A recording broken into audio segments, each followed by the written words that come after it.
Why are you so stressed? Tuloy na ba talaga to? Wala namang pag-asa si Bingo tsaka si Mo. Hindi natin napigilan. Erin, nagpunta rin ako dito kasi ayoko matulad kay Bingo eh.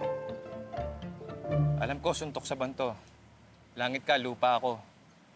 Aircon ka, kanal ako, pero kahit na mayaman ka at ubod ka ng kaartihan, tanggap kita. Excuse me?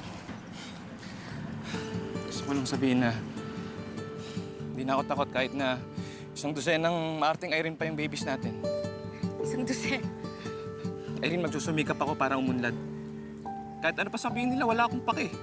Paglalabang kita sa mama mo, sa papa mo, at kahit sino pa yan. Mahal na kita eh.